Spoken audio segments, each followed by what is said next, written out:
Permítame empezar con un comentario personal.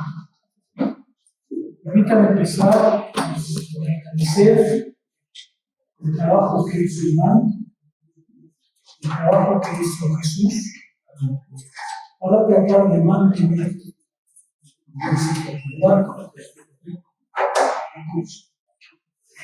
Le agradezco mucho a Jesús la participación, le agradezco mucho a Iván el esfuerzo que hizo por tratar de mantener la actividad del grupo, por tratar de mantener el interés de aquellos que motivarse. Yo también quisiera agradecer a Dios por su amistad, a los alumnos que hicieron el esfuerzo de seguir el curso. Gracias por el interés que nos da. Vemos sus nombres y les quiero agradecer el personal que han asistido, que han puesto su voluntad para que no se disuelva lo poco que hemos pasado. Les agradezco mucho y saludo. Gracias a todos ustedes por haber mantenido el curso. La parte en la que nos encontramos es la parte segunda de la ética. La ética no tiene libros independientes, sino partes. ¿Por qué? Porque son en realidad segmentos de todo, una totalidad. Y la segunda parte se refiere a algo particular, a la mente humana, al alma humana. ¿Por qué? Porque en la primera parte de Dios, Spinoza nos ha mostrado el orden de todas las cosas, el orden que abarca la naturaleza completa. Y de acuerdo con Spinoza, si queremos comprendernos y comprender nuestra acción, tenemos que comprender el orden de la naturaleza en su conjunto. Por eso la ética empieza por de Dios. Spinoza ha expuesto el orden de todas las cosas, la presencia de esa sustancia, de esa naturaleza natural y de esa naturaleza naturante, que es lo que produce absolutamente todo lo que es. Ahora, una vez que comprendemos el orden de todas las cosas, una vez que comprendemos el orden de la naturaleza en su conjunto, podemos pasar cambiando de nivel al orden muy particular del alma humana. Y la primera afirmación que hay que hacer es justamente que el alma humana pertenece por completo a ese movimiento global que es la naturaleza de todas las cosas. Spinoza elige para el alma, a ver, vamos a detenernos un poco ahí porque aunque lo digo en el video, conviene resaltarlo. Spinoza usa el término mens. Esto es muy importante porque no tenemos una traducción exacta al español del término latino mens. Se le suele traducir por alma, pero no es una traducción correcta porque el alma, el término alma en español, parece referir a alguna sustancia espiritual, a una sustancia etérea, un poco como el ángel de la guarda, ¿verdad? Y Spinoza no se refiere a eso para nada, por eso conviene más bien utilizar el término mente. Mente, que se aproxima quizá más al término mens. Utilizaremos indistintamente alma o mens, o mente. Y ahorita hablamos por qué podemos hacer ese pasaje. ¿Qué es lo que Spinoza desea entonces? Él desea comprender en esta segunda parte nuestro régimen mental. Este es un proyecto muy importante en su época, porque Spinoza decide que para comprender nuestra acción en el mundo y para comprender la manera en que podemos guiar nuestra existencia, debemos comprender cómo funciona nuestro aparato mental. ¿Cómo se forman en él las ideas? ¿Qué clase de ideas se forman en él? ¿De qué manera podemos comprender que se forman en nosotros las ideas que van a guiar nuestra existencia? Y el de mente tiene gran importancia, parte de la mente tiene gran importancia, porque Spinoza quiere hacernos ver cómo funciona nuestro pensamiento en la formación de las ideas que utilizamos para ello. Ese es el sentido de esta segunda parte. Ahora, hay dos atributos que Spinoza reivindica aquí, que ustedes ya mencionaron: la extensión y el pensamiento. O dicho de otra forma, el cuerpo y la mente.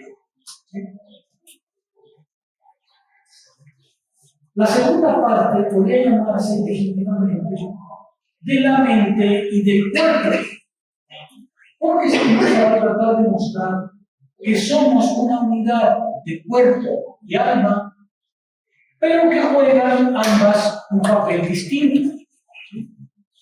Estos dos atributos son los dos atributos que nuestro entendimiento percibe de la sustancia total, que es Dios. Spinoza dice que Dios tiene muchísimos más atributos, pero que nuestro entendimiento reconoce esos dos: el cuerpo y el alma, o la extensión y el pensamiento. La segunda parte podría pues llamarse de corporis mens, pero no se llama así, se llama solo de mente, de la mente. ¿Por qué? Porque Spinoza considera que aunque el cuerpo juega un papel muy importante, no es el papel decisivo. El papel decisivo lo va a jugar el alma, es decir, el funcionamiento de nuestro aparato mental, el funcionamiento del régimen mental en el cual se forman nuestras ideas. La primera parte que ustedes vieron desde la proposición 1 hasta la proposición 13 tiene como objetivo mostrar varias cosas, pero me interesa señalar dos. Primero, todo lo que sucede en el cuerpo y todo lo que sucede en el alma está en la naturaleza, en Dios. Todo pensamiento, toda corporalidad está en Dios y nada escapa a la totalidad.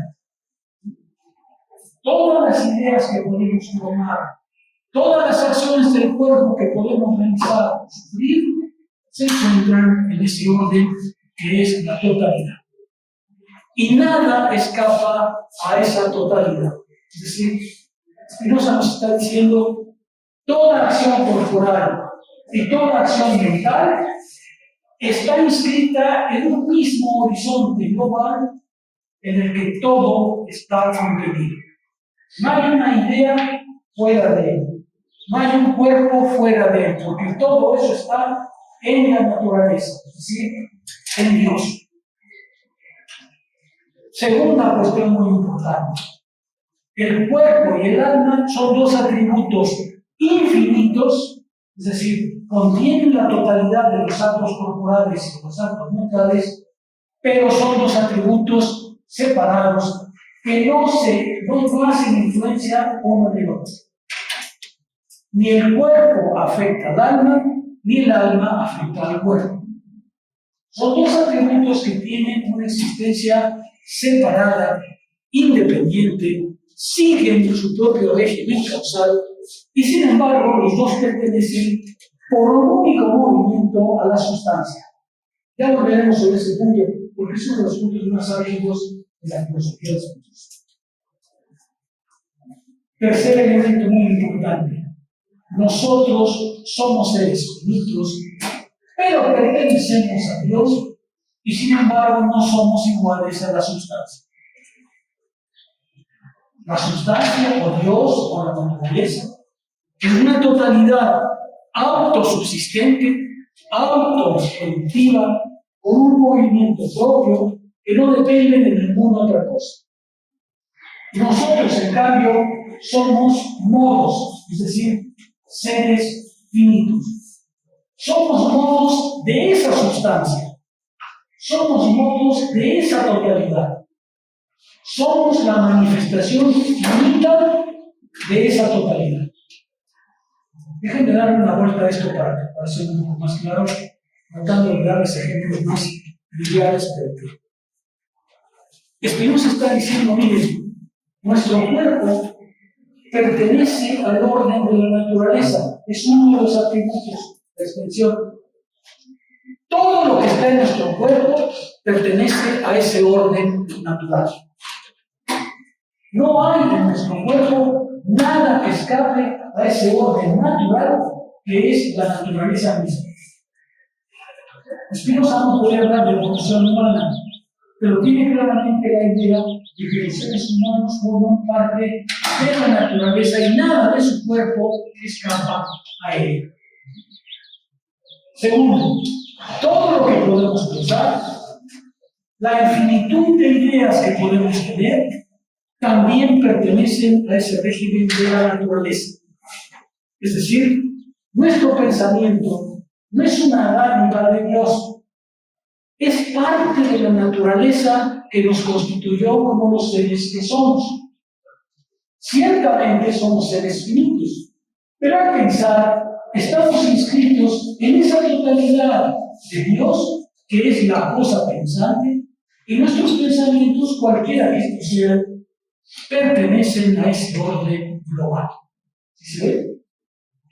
Déjenme darles algunas consecuencias de eso. Por ejemplo, Spinoza diría, no es cierto que tú fabriques en tu cabecita una idea de la nada. Todas las ideas que podemos tener ya pertenecen a ese orden global. Y no es cierto que tú, por tu propia iniciativa, puedas formar una idea que no estaba en el orden de la naturaleza. ¿Sí? Las ideas más estúpidas están todas contenidas en Dios. Dios es la cosa pensante. Cuando Spinoza dice que Dios es cosa pensante, no quiere decir que hay un Señor ahí arriba que está pensando. Él quiere decir, Dios es la naturaleza del pensamiento como se despliega. Utiliza el término cosa pensante para decir, no es un individuo que está ahí arriba pensándolo todo, ¿sí? Y que tiene todas las ideas posibles, no, está diciendo, en el orden de la naturaleza, que es el orden de Dios, el pensamiento forma una totalidad de la cual formamos parte de nosotros. Y nuestras ideas no son más que manifestaciones, modo quiere decir justamente la existencia finita, modos de la sustancia. O dicho en términos un poquito más triviales, todo nuestro pensamiento está en el orden del pensar, siempre. Todo lo que pensamos está en el orden del pensar. Todas nuestras ideas, todas nuestras reflexiones, todos nuestros pensamientos pertenecen a un único movimiento global que es la cosa pensante, que es Dios. Todas las ideas que podemos formular están contenidas en esa totalidad. Queda un poquito más claro, pero lo mismo sucede con el cuerpo. Todas las acciones corporales que podemos realizar, todas las afecciones que tenemos, todas las sensaciones que tenemos, ya están en ese orden de la naturaleza. ¿Por qué? Porque pertenecemos a ese orden. Y aquí hay dos cosas que conviene quizá subrayar. Uno, la dignificación que Spinoza se propone. Nosotros somos seres pensantes y seres activos. Somos modos de la sustancia. Somos la expresión de Dios bajo la forma de la finitud. Somos la expresión de ese movimiento global, pero bajo la forma de nuestra finitud. Cierto, somos seres finitos, pero pertenecemos a ese movimiento global que es al mismo tiempo lo que nos constituye y lo que nos permite seguir pensando y actuando. Pero somos obras finitas. Fíjense lo que Spinoza está diciendo. No somos dioses en miniatura. No hay más que un Dios, la sustancia total. Y nosotros somos modos de esa sustancia, formas finitas de esa sustancia. Y entonces está diciéndonos Spinoza, no se crean dioses chiquitos. No crean ustedes que por sus pistolas van a crear un mundo, o que van a pensar otro mundo, o que van de repente echarse a volar. No. Spinoza, esto que está diciendo Spinoza es muy importante. Está quitándole a los seres humanos la idea de que ellos serían un imperio dentro del imperio. Que ellos serían parte de la naturaleza, pero al mismo tiempo exentos de obedecerla. Que ellos serían parte de la naturaleza, pero que tendrían la capacidad inexplicable de separarse de ella y colocarse en un terreno aparte. Spinoza está diciéndonos, eso no existe. Toda su acción corporal, pero también toda su acción pensante, está inscrita en esa sustancia a la que pertenecemos, mediante la cual podemos pensar y actuar bajo la forma de nuestra finitud, ciertamente, pero en ella, en Dios. ¿Sí se ve lo que estoy intentando decir? Estoy poniendo dar la grandeza que esto tiene, que no es todo. Le detengo para los primeros. Estoy tratando de subrayar, digamos, la visión, permítame decirlo así, grandiosa. Spinoza está diciendo, somos seres de la naturaleza. Somos la forma finita de la sustancia que es Dios. Dios, igual que nosotros, tiene dos atributos entre muchos otros: la extensión y el pensamiento. Y nosotros compartimos esos dos atributos, pero bajo la forma de la finitud. No podemos escapar al orden causal que nos ha creado, pero al participar en ese orden causal, pertenecemos al movimiento global y no estamos aquí como exiliados. ¿Sí? Somos seres pensantes. Pero ese pensamiento está inscrito en el orden global de todas las cosas. Y sin embargo, que Spinoza nos está diciendo, somos a la vez cuerpo y alma. Ahorita nos vamos a tener un poco más en el cuerpo, muy brevemente. Entre el cuerpo y el alma, pues, perfecta unidad. Y sin embargo, son dos atributos separados que siguen sus propios regímenes causales. Lo que sucede en el cuerpo obedece al régimen causal corporal. Lo que sucede en el alma o en la mente obedece al régimen causal de la mente, del pensamiento. ¿Por qué es muy importante para Spinoza eso? Porque, como hemos visto en clases anteriores, para Spinoza el pensamiento es un orden autónomo, es un orden propio, con su propio régimen causal, con su propio despliegue, con su propia autonomía. Y sin embargo, pertenecen a la misma sustancia. Son inseparables, pero perfectamente diferentes. Si está siendo un poco más claro lo que nosotros podemos desde las posiciones, Spinoza nos está diciendo, mira, no eres un Dios en su miniatura. No eres un pequeño imperio dentro del orden causal de las cosas.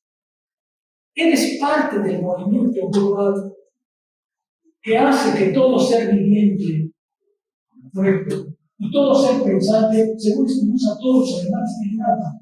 Todos. Sabemos que nuestra alma es una alma pensante, pero todos los animales tienen alma. Es decir, tienen alguna forma de pensar. El término crear es justamente lo que hay que quitar en Spinoza.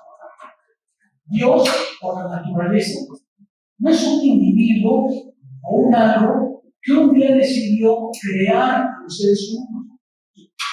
Que un día dijo desde su asiento, ¿y por qué no creo esos seres imperfectos que son ustedes?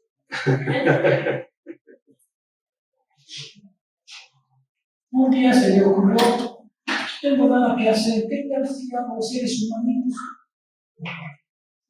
No, no.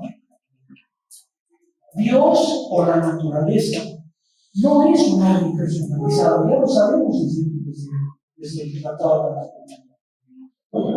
Dios o la naturaleza no es más que el movimiento de la naturaleza misma, que está actuando inevitablemente siguiendo su propia potencia,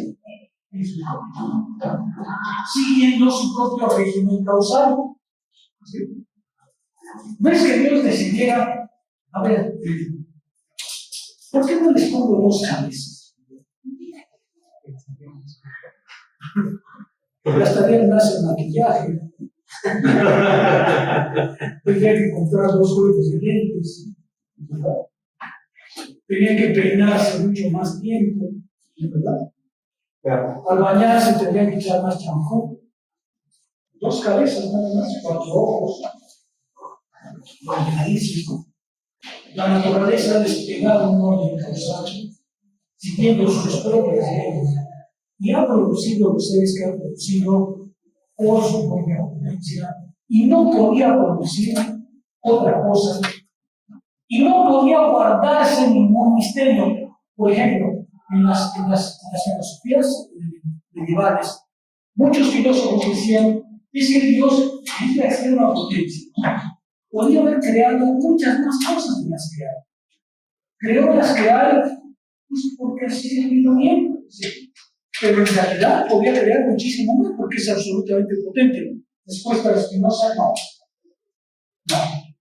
La naturaleza ha creado lo que ha creado porque esa es su potencia de realizarse. La naturaleza ha hecho los seres humanos y los seres que ha hecho porque esa es su capacidad y ninguna más. No se ha guardado nada en el misterio. No hay nada que falte y no hay nada que sobre. ¿Sí? Dios está presente en lo que es y no hay nada más.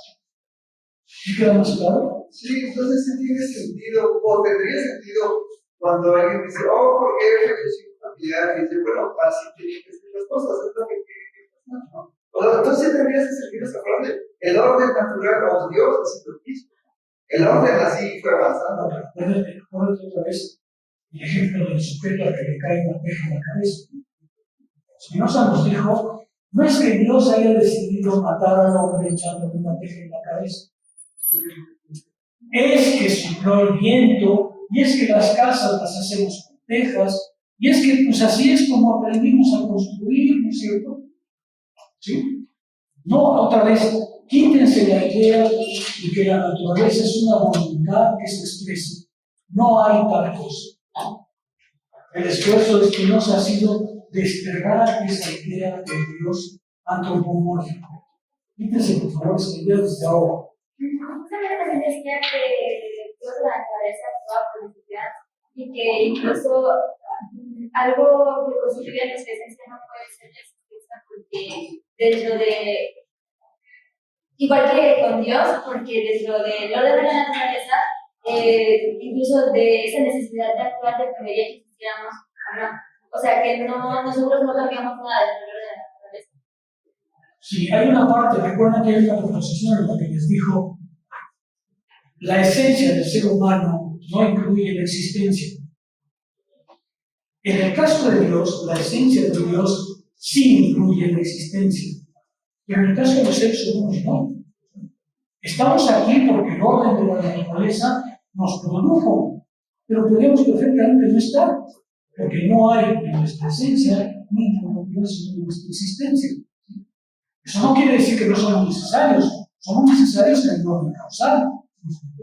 El mundo no sería el mundo si no estuviéramos nosotros. Todo lo que es lo que es por su esencia. La esencia es lo que explica que una cosa sea la que es. Y todas las cosas que son por ese orden causal. No son porque pertenecen al orden causal global. Aquí lo que Spinoza, y esta es la característica de la parte 2 que estamos viendo, es que Spinoza quiere ahora concentrarse en el ser humano. en el alma humana, en el pensamiento humano, en el régimen mental de los seres humanos. Eso es lo que ha cambiado. Lo que ha cambiado es el registro en el que estamos.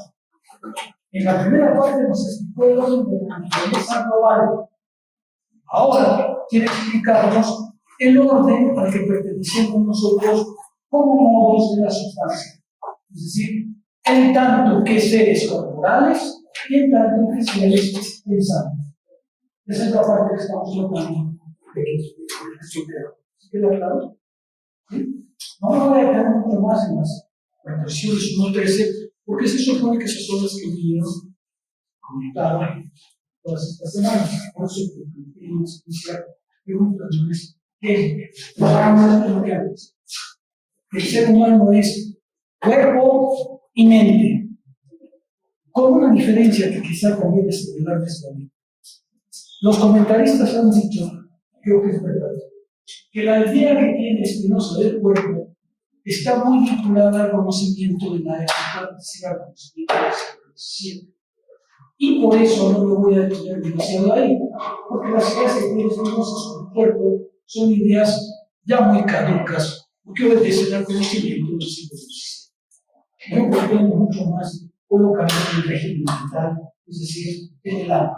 No vamos a poder evitar el cuerpo, pero le vamos a dar un lugar subsidiario. Y los comentaristas con frecuencia dicen, por eso no se llama la segunda parte del cuerpo y del alma, porque el cuerpo, aunque para Spinoza es muy importante, siempre ocupa un papel subsidiario, es decir, un papel, vamos a ver, intermediario respecto a la forma psicológica. Lo que Spinoza está diciendo aquí es, otra vez, la forma de la autonomía que hemos subrayado. Ni el cuerpo afecta al pensamiento, y el pensamiento afecta al cuerpo. De manera que las ideas que formamos no dependen de las cosas, dependen de las ideas. Es lo que está diciendo aquí. Toda idea responde a Dios en cuanto cosa pensante, no en cuanto cosa física, sino en cuanto cosa pensante. Esta tesis es muy importante para Spinoza porque de esa manera subraya la validez de pensamientos. Él va a decirnos, vamos a verlo con más detalle, él va a decirnos, no es que tú sufras una percepción y de ahí formes una idea, no. Sin duda requiere percepción, pero la idea la formas en tanto que idea. Y no viene directamente de la percepción, viene de otras ideas. Es decir, el régimen de las ideas, lo que está diciendo aquí es autónomo, funciona por sí mismo. Obedece a Dios en tanto que cosa pensante y no a ninguna otra cosa. Eso es lo que está diciendo aquí. Cuando Spinoza dice que el alma es una idea existente en acto, está tratando de definir al ser pensado. El alma tiene ideas, el alma en general, todas las almas, la mía, la tuya,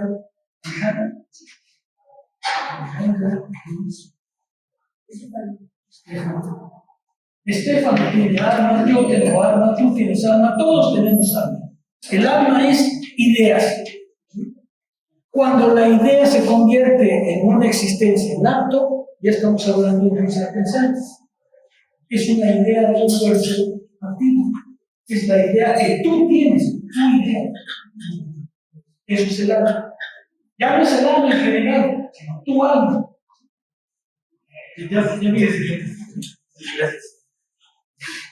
El alma no es otra cosa que la idea existente en acto, es decir, no hay un alma global, ¿se me explicó? No está diciendo, miren, todos pertenecemos a lo que pertenecemos. Pero no crean que no ven ustedes que hay un alma que algún día se van a encontrar, o que está ahí arriba, o que está aquí abajo.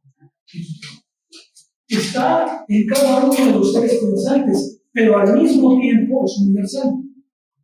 Si logro dar de entender ese sentido. El alma es el atributo del pensamiento, porque es la idea, pero está presente en cada uno.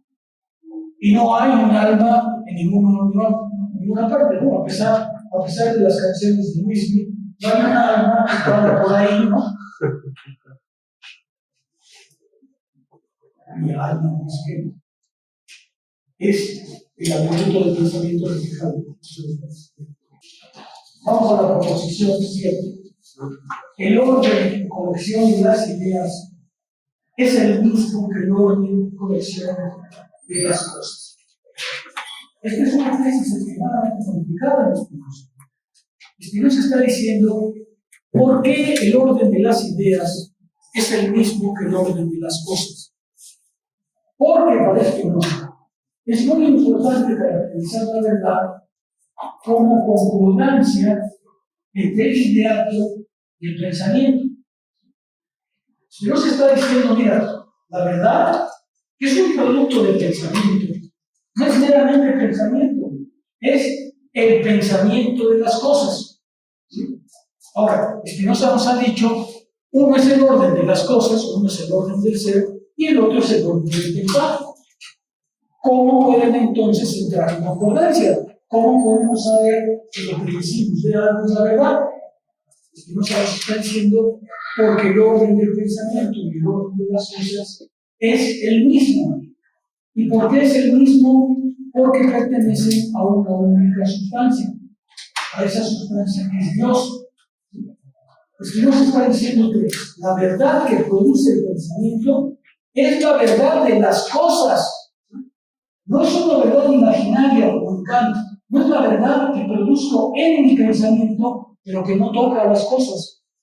Es la verdad de las cosas. Ahora, la formación espinosista, esa es la dificultad, es los dos órdenes son iguales, porque corresponden a una única sustancia. Ya volveremos sobre ese punto, pero lo que Spinoza está diciendo es, aunque sean pensamientos, son dos órdenes, dos atributos separados, el orden de uno es exactamente el mismo que el orden del otro. Y por eso la idea verdadera que vas a tener es la idea verdadera de la cosa que estás pensando. ¿Sí? No es como en Kant las ideas que tenemos, el conocimiento que tenemos es nuestro conocimiento, pero no es conocimiento de las cosas. ¿Sí? En Kant hay una separación entre las cosas y el conocimiento. Separación porque, según Kant, el entendimiento es el que regula parcialmente la formación del objeto conocido. Pero como solo experimento del entendimiento, afecta las cosas. Spinoza quiere evitar eso. Spinoza quiere decir, las verdades que construimos con el pensamiento, nuestras ideas adecuadas y verdaderas, son verdades del mundo, son verdades de las cosas. Hay que llegar a eso. Nosotros podemos ver dificultades, por supuesto, varias. Ya veremos por qué Spinoza resuelve diciéndonos es que pertenece a la vida. Pero se va a acercar muchísimo al idealismo hegeliano, que nos diría es que hay una producción por parte del pensamiento. Eso ya lo viste en las ejemplos. Entonces, algo más en esta proposición, nada más. Tengo una duda referente a los que Spinoza están mencionando que van a ser los modos. Le pregunto porque pero justo me dijo que Spinoza mismo no aclara muy bien qué entiende más allá de la definición que da justamente en la proposición 8, lo de las cosas singulares, o sea, los modos, pero si usted nos tuviera un poco mejor definidos o algo para... Tú eres un modo de Dios. Tú eres un modo de Dios. Modo es la presencia finita de la totalidad. Modo es la expresión finita del infinito que es la sustancia.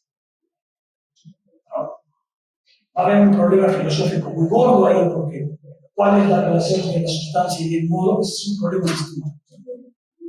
Pero para Spinoza está claro que modo quiere decir la parte finita del infinito. Tú eres un modo de la sustancia. Eres un modo en tanto que cuerpo y eres un modo en tanto que pensamiento. Spinoza diría, Jimena es el resultado del orden de la naturaleza que creó los cuerpos humanos. Es un modo del orden de la naturaleza que creó los cuerpos humanos. Pero también es un modo del pensamiento. Lo que ella piensa es un modo del orden de Dios como cosa pensante. No piensas, otra vez, déjenme insistir en ese punto. No piensas con tus pistolas. No es que yo diga, a ver, voy a formular un mundo posible solo de mi cabecita. Spinoza dice, imposible. Imposible. Tú no eres el creador de esas cosas. Claro que tú piensas, claro que tú modificas, pero lo haces en un orden al que ya perteneces. ¿Me explico? No eres otra vez un imperio dentro del imperio. Eres un modo, es decir, parte manifiesta, finita de la totalidad. ¿Es un poco más claro? ¿Cuándo pensamos? Déjenme decirlo otra vez. ¿Cuándo pensamos? Pensamos en el que pensar. Yo les decía, hay un epistemólogo que es muy interesante porque dice que la verdad no es cógito, sino cogitamos. La verdad no es yo pienso, sino pensamos. Yo pienso porque pensamos. ¿Sí? Yo pienso porque pertenezco al orden del pensar. Claro que soy yo el que piensa, pero pienso en un orden que me trasciende mucho, porque es el orden del pensamiento. ¿Sí queda claro o no? ¿Quieren saber el lenguaje como miren, lo que están diciendo estos filósofos es un poco lo que uno tiene que comprender cuando hablamos del lenguaje, de la lengua. La lengua natural, el español, por ejemplo, no existe sino porque hablamos nosotros. El español no está en ninguna otra parte sino en nosotros. ¿Se ve? A pesar de lo que dice la Academia Española de la Lengua, el español no anda por ahí en el mundo, en alguna parte conocible. El español se actualiza cuando hablamos. ¿Se ve? ¿Están de acuerdo? Pero cuando cada uno de nosotros habla, no anda por sus pistolas otra vez. Para que nosotros podamos hablar, es necesario que obedezcamos a un orden, a un sistema, a un orden regulado que existe sin que nos demos cuenta. Yo no puedo expresarme como se me dé que me gana. Yo tengo que expresarme siguiendo, por ejemplo, las reglas fonológicas del español. ¿Me explico? Si yo quiero decirles de un animal feo, pero en lugar de poner rata, pongo pata, y les quiero hacer creer que cuando yo digo pata estoy refiriendo al animal pestilente ese, ¿qué le dirían? No es con sus pistolas, no es como usted quiera. Se dice rata. Fíjense, por ejemplo, esto es un detalle muy sintótico. Los chinos, no, el chino, en la lengua del chino, no existe la diferencia entre la L y la R. Por eso no la comprenden, no la escuchan. Por eso ellos en lugar de rata dicen lata. Dicen lata porque en chino no hay oposición LR, por tanto no la oyen. Y por eso los chinos hablan normal, ¿no es cierto? ¿Y se ve? ¿Qué estoy intentando decir? Cuando nosotros hablamos, claro que soy yo el que hablo. Soy yo el que hablo. Pero cuando hablo, tengo que obedecer a un orden que me preexiste, que es mucho más alto que yo, y al cual tengo que obedecer para nada. Es un orden fonológico, morfológico, sintáctico, léxico. Es todo un orden. Si yo quiero expresarme en español, tengo que obedecer las reglas fonológicas, morfológicas, sintácticas, estilísticas del español.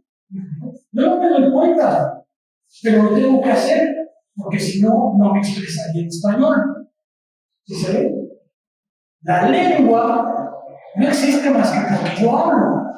Pero cuando yo hablo, obedezco un orden a la lengua que es mucho más amplia que no cae en mi decisión y a la cual tengo que obedecer para ser comprensible. El lenguaje es una buena muestra de esto que está diciendo Spinoza. Hay un orden causal, hay un orden que nos preexiste también en el orden del pensar, por el cual, para pensar, tenemos que seguir sus reglas y sus determinaciones. Exactamente igual que cuando hablamos, tenemos que seguir las reglas del español para poder hablar. Cada acto, déjame decir así, cada acto de la palabra, del lenguaje, es dos cosas. Es el acto individual por el cual yo hablo, pero es el acto universal por el cual para hablar tengo que situarme en el horizonte de la lengua. Es las dos cosas simultáneamente.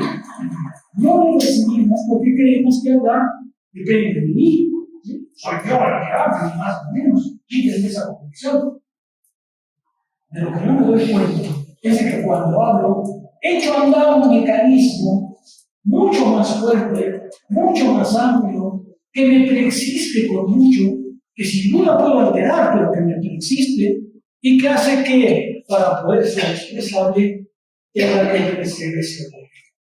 ¿Sí se alcanza a ver? Cuando hablamos, estamos obedeciendo a dos órdenes, a mi acto singular y a la universalidad de la estructura de la lengua natural de la que estoy hablando, las dos cosas. No nos damos cuenta, pero así es como funciona. Y solo nos damos cuenta cuando alguien se equivoca, ¿no es cierto? Solo nos damos cuenta cuando alguien violenta eso, ¿verdad? Ahí anotábamos. ¿Qué les pareció? ¿Qué dirían? ¿Qué dirían? Nos fuimos. ¿Comprendías? Más o menos, pero es español. Ustedes dirían, oiga, no, pues no es español. Claro, como tengo todo el código en la cabeza, y me doy cuenta de cuando no vas. Pero no es español. Amar a la lengua, exactamente igual que es obedecer a un orden que nos preexiste, que está ahí, y que es el que nos permite a la vez hablar y pensar. ¿Sí se ve? Eso no está diciendo Spinoza. No somos, otra vez, no soy el rey de mi lenguaje. Claro que puedo tratar de decir cosas originales, interesantes, mías, pero las tengo que hacer pasando por lo universal, pasando por un horizonte de reglas, de normas, de principios que ya están ahí y que son las que me permiten hablar y pensar. ¿Sí me explico? ¿Sí queda más claro? Esto es lo que está diciendo Spinoza. Vean ustedes por qué afirma todo lo que es a la vez, modo y sustancia, modo e infinitud, modo en la infinitud. ¿Sí se ve? Cuando yo hablo, echo a andar un mecanismo universal, que es la lengua humana, particularizada en el español, pero que tiene reglas, principios y normas que debo obedecer para poder comunicarme y no las puedo violentar.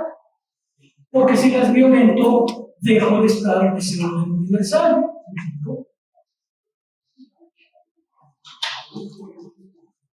¿Se acuerdan de una canción que fue muy célebre hace muchos años que decía: por tus perjúmenes, mujer, todos mis son de pena?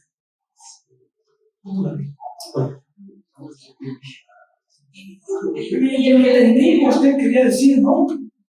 Por tus perjúmenes, mujer, todos me son de pena. ¿Cómo la ven? Tampoco es que imiten a mí, pero obedezcan las reglas del pensamiento de la lengua, porque son ellas las que les permiten expresarse, ¿sí me explico? Hay filósofos analíticos que dicen existe un lenguaje privado. Solo los filósofos analíticos se nos ocurren. Si fuera un lenguaje privado, ¿cómo sería el lenguaje? ¿Sí me explico? Si yo pudiera crear un lenguaje mío, ¿quién me entendería?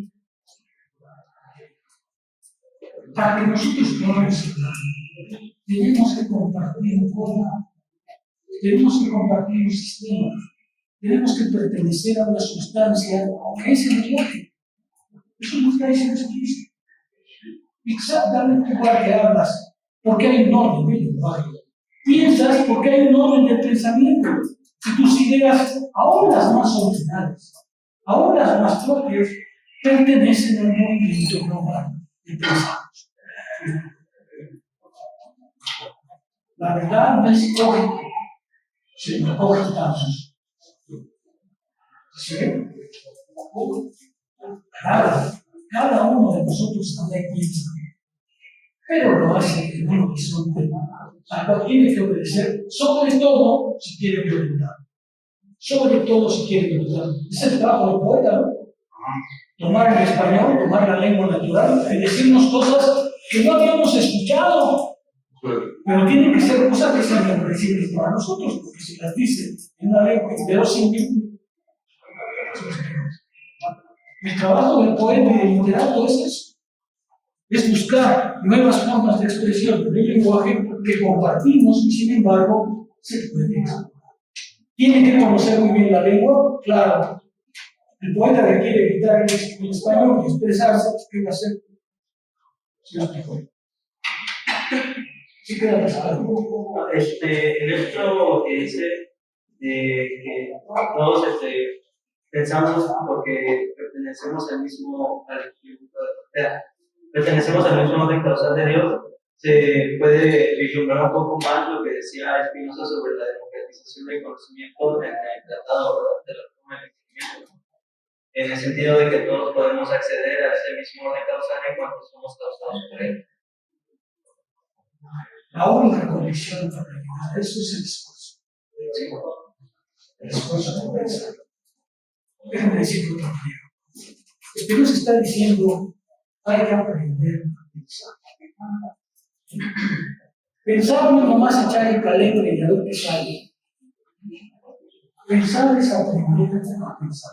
Exactamente igual que hacer literatura es aprender el lenguaje para hacer.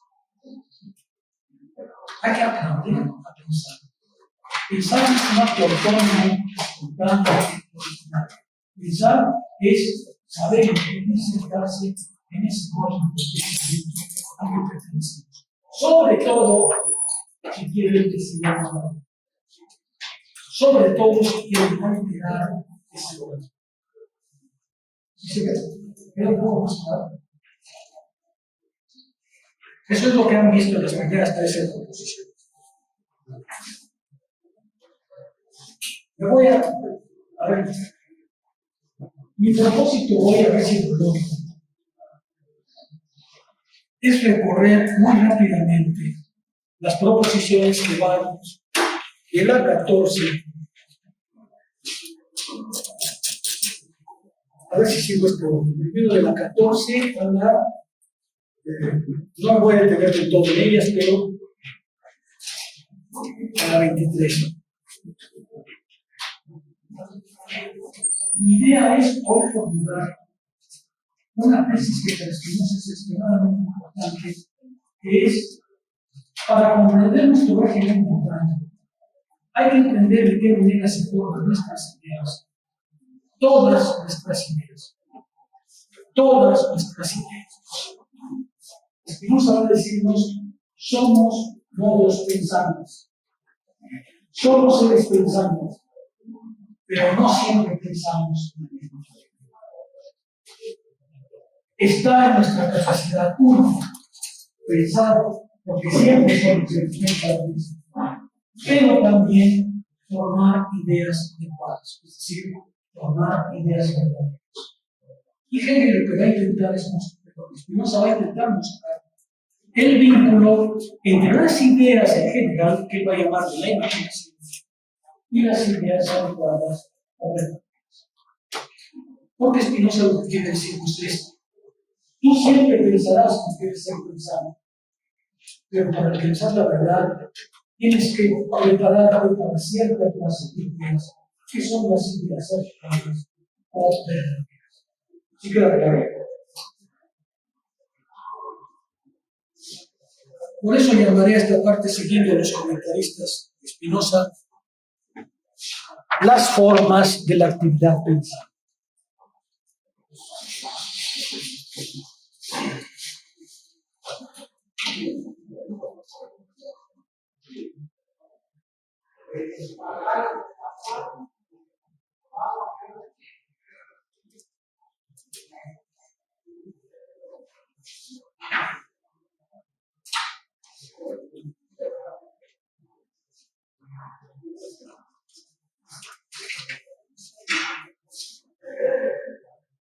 Spinoza parte de un hecho, no sé cómo se puede negar, que es que el cuerpo humano es un cuerpo extremadamente complejo. Y que por tanto, el cuerpo complejo que es, recibe una serie de afecciones de órdenes muy diversas. Y no todos los cuerpos reciben las mismas afecciones, las mismas percepciones del mismo modo. Cada cuerpo de nosotros recibe afecciones de manera distinta. Y el cuerpo es una cosa compleja, que entre más complejo es, más afecciones recibe.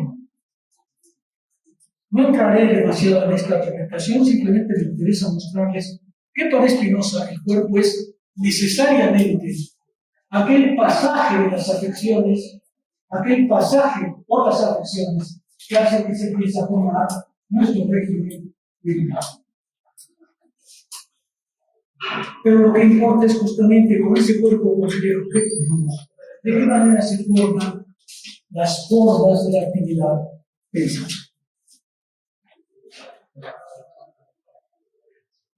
Empecemos. La ocupación primordial del alma es pensar y conocer. Es decir, formar ideas según el proceso causal, que a partir de una idea, y el alma sabemos, no es cuestión de idea, produce necesariamente otras ideas o constituye para ellas un punto de anclaje. La tarea del alma es pensar. La tarea esencial del alma es conocer. A eso se dedica el alma, no tiene otra tarea que el conocer.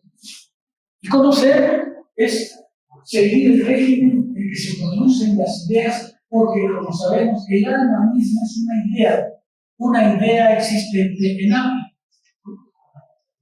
El alma misma no es más que una idea. Déjenme detenerme ahí porque a lo mejor vale la pena. Con ello Spinoza está aquí tratando de quitar toda espiritualización. Nuestra alma o nuestra mente no es otra cosa que ideas. No tenemos un ángel que la guarda. No hay un ángel detrás de nosotros. No tenemos un alma que cuando moramos sale del cuerpo así disparada. No. Para Spinoza el alma es ideas. La idea. Esto es muy importante para Spinoza porque lo que nos está diciendo es: no creas que tienes una facultad independiente que guíe tus actos al pensar. En particular, ¿se acuerdan del pleito que trae contra la voluntad? Spinoza está queriendo decir, no es que tengas dentro de ti una facultad distinta al orden de las ideas que guían tu existencia. Están diciendo de manera un poco más clara. Hay mucha gente que dice, mira, yo soy muy malo. Mis acciones son como las del Chapo, peor. Pero si vieras que no me malo. Si vieras cómo yo soy tan bueno. ¿Qué diría Spinoza de eso? Pamplinas. Pamplinas. Tú eres exactamente igual. igual que las ideas que viven la existencia. No puedes tener malos pensamientos y pretender que dentro de ti hay algo recóndito, inaccesible, que sería exactamente lo mismo. El alma no son más que ideas, y la manera en que esas ideas ocupen tu alma va a ser la manera en que actúas en este mundo. ¿Sí? Por eso es que el término alma no es afortunado, es preferiblemente la manera en que organizas tu mente, la manera en que tu mente tenga ideas, es la manera en que vas a vivir y comportarte. ¿Sí? Si tú permites, hablar un poco de los efectos, si tú permites que te dominen ideas de la cólera, ¿cómo vas a hacer en este mundo? Colérico, ¿cierto? Si tú dejas que tu alma esté dominada por la envidia, ¿cómo vas a actuar? Como envidioso. No vas a poder decir, fíjate que soy un envidioso, pero si eres envidioso, todo lo que soy. No. Si no se pertenece a esas filosofías que piensan que la mente es la facultad con la cual pensamos y actuamos, y no hay una facultad independiente. Sobre todo no hay una voluntad independiente. Muchos dirían, actúo como un miserable, pero si vieras qué buena voluntad tengo. No. Para Spinoza, el régimen que dirían los existentes es el régimen de las ideas que permitimos que cambien. Y esto es muy importante porque si no se quiera pasar a los afectos, va a decir justamente la manera en que puedes guiar tu vida es la manera en que eres capaz de dominar los afectos, es decir, las ideas con las cuales tienes existencia. Si permites que te domine la tristeza, pues así vas a estar. ¿Puedes corregir ese afecto? Pues Spinoza diría sí, sí puedes. Si permites que en tu vida te domine la ambición, ¿cómo vas a actuar? Pues como los demonios. ¿Qué tienes que hacer? Corregir el dominio de las ideas. Porque las ideas son justamente las que forman esos afectos. El afecto, fíjense lo que Spinoza está diciendo, él está quitando al ser humano toda esa idea de que, por un lado, soy pensamiento, pero luego soy puro sentimiento. No. Tus afectos son tus ideas activas. Y si permites que tus ideas activas te orienten en cierta dirección, ese es exactamente igual. ¿Sí queda claro? Queda claro lo que estoy diciendo. Por eso es muy importante esta definición de alma por idea. Porque Spinoza está diciendo, no crean que hay varias facultades en ustedes, una que piensa, otra que siente, otra que ama, una que odia. No. Hay una mente que se forma ideas que guían su conducta, que guían su acción. Y como somos capaces de corregir nuestras ideas, somos capaces de corregir también nuestros afectos. Nunca dejaremos de ser sujetos de ficción, nunca. Pero no quiere decir que somos marionetas de sus afectos, sino que somos capaces de dominar la formación de sus afectos a través de la formación de las ideas. ¿Sí quedan más claros? La tarea principal del alma, pues, es conocer y pensar. Sin embargo, la producción de las ideas no es siempre la misma. Las ideas se forman según regímenes distintos. El hombre piensa y piensa siempre, pero no piensa siempre del mismo modo. La actividad a la que el alma se consagra es pues compleja y por eso aparecen diversas formas.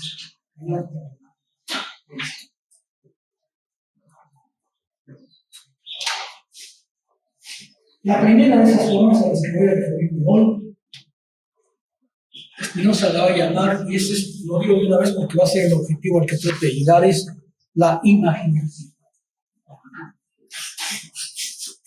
La primera de estas formas va a ser la imaginación. ¿Cómo se forman estas ideas de la imaginación? Es la primera discusión que se va a tratar.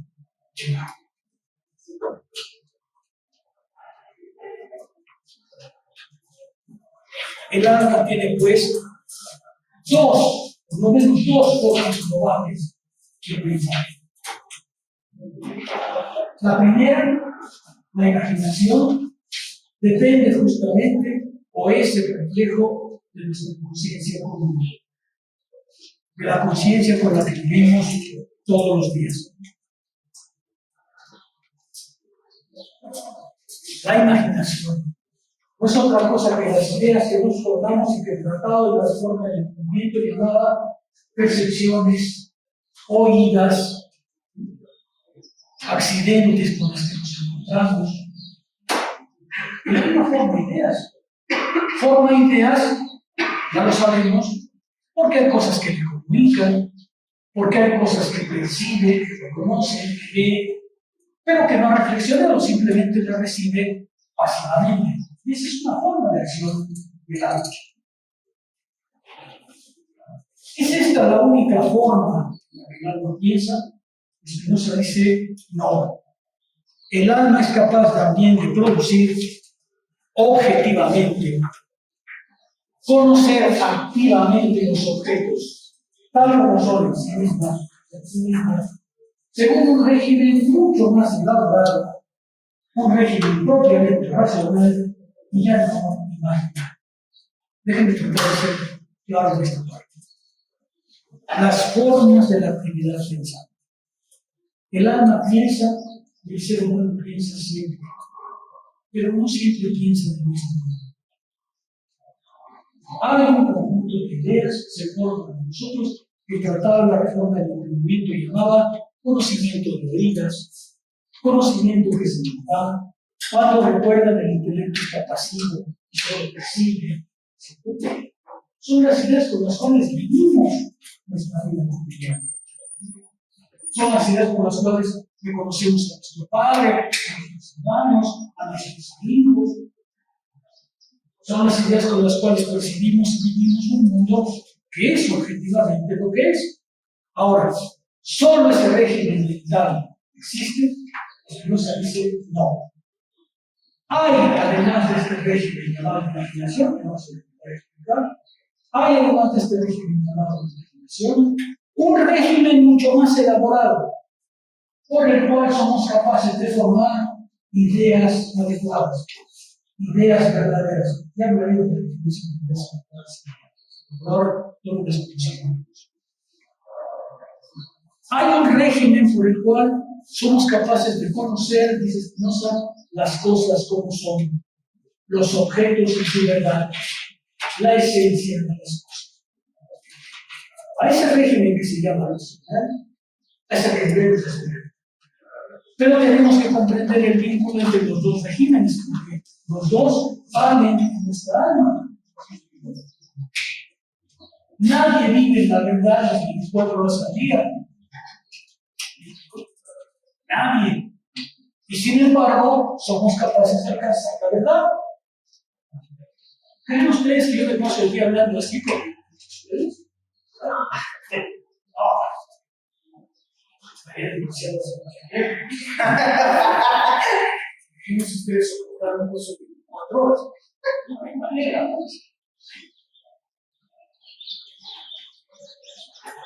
Todos los seres humanos tienen una conciencia común. ¿Solo una conciencia común? No. También es capaz de formular ideas adecuadas, bajo un régimen que le permite comprender a los objetos en su esencia.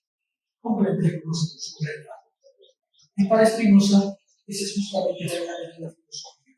Llevarnos a la formación, la comprensión, la formación de las ideas adecuadas. Para ello voy a desplazar hasta la proposición 32, que por ahora voy a detener un poco en estas proposiciones para tratar de explicar cómo se forman estas ideas imaginarias.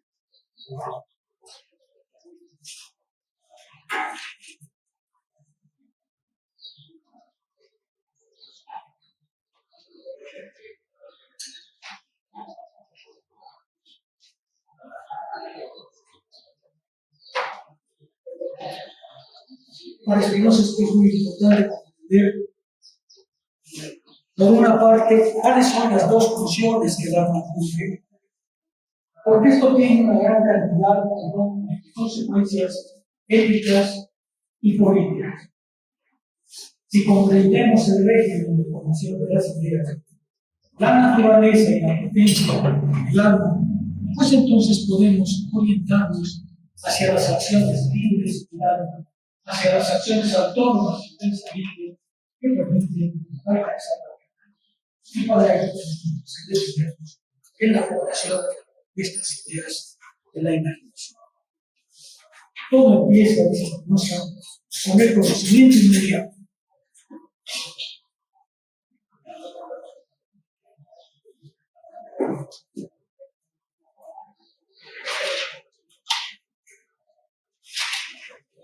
Somos a la vez pensamiento individual. Y como cuerpo que somos, sufrimos una serie de afecciones, porque es nuestro contacto con el mundo. Es un contacto inmediato a través de nuestro cuerpo. Percibimos una serie de afecciones, una serie de vínculos que, entre más complejos sea nuestro cuerpo, más complejos serán los vínculos que reciben. A eso Spinoza lo va a llamar el conocimiento inmediato. Hay un conocimiento inmediato porque somos cuerpo, no somos puro pensamiento. Y, como somos cuerpo, recibimos una serie de afecciones diversas, múltiples, diferenciadas constantemente.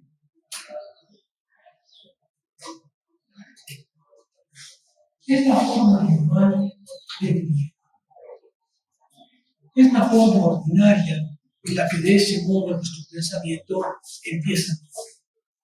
Recibe una serie de afecciones. Las tiene que formular, las transforma en ideas, porque el alma no hace más que comprender las funciones del cuerpo. El alma actúa comprendiendo que el cuerpo sufre, y ese es el primer movimiento que se llama el conocimiento inmediato. Este conocimiento, sin embargo, no es al destinar. Este conocimiento inmediato nos llama la potencia de la imaginación.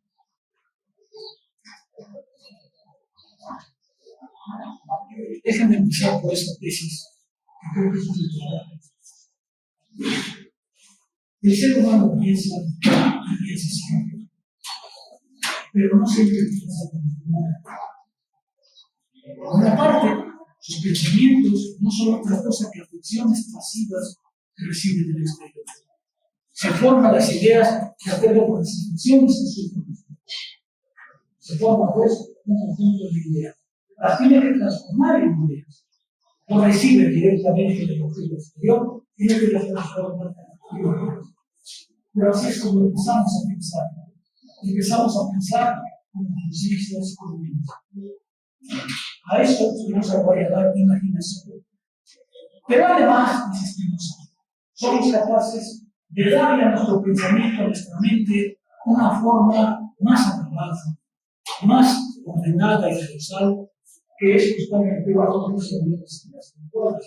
Y sin embargo, y esta es la primera tesis que quiero sostener, ninguna de las dos formas es abastecida.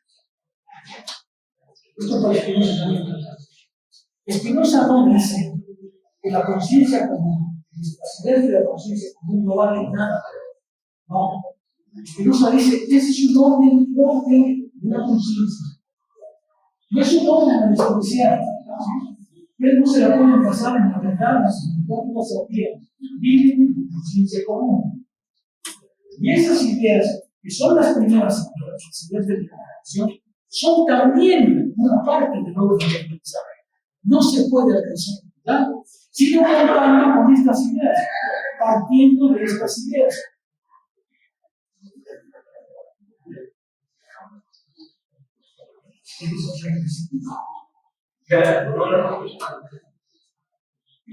Spinoza está diciendo, no siempre pensamos igual, pero todo el pensamiento corresponde a la definición esencial de la seguridad. Y nuestros pensamientos comunes, no verdaderos, tienen la misma potencia, la misma fuerza que las ideas adecuadas, y tienen una razón de ser. Spinoza no va a tomar el orden de decir solo la verdad vale y los demás pensamientos no valen. Claro, va a decir, para la filosofía siempre hay que partir de los pensamientos comunes, porque esas son parte de la naturaleza. ¿Sí?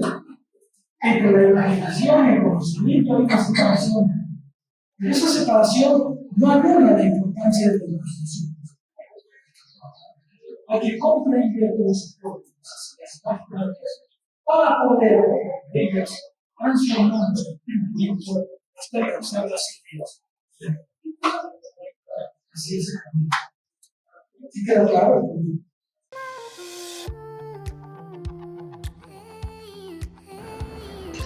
Escape to the genuine Mayan culture at Tulum, Mexico.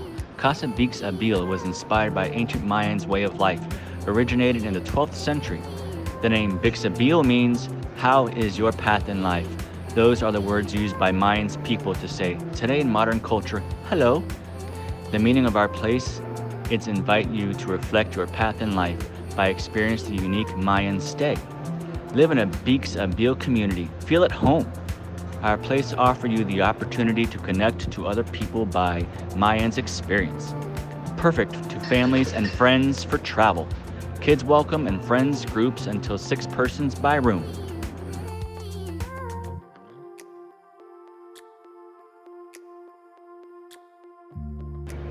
Enjoy our common amenities: community kitchen, breakfast area, rooftop bar, co-working area, restroom, free bikes, and a wonderful pool.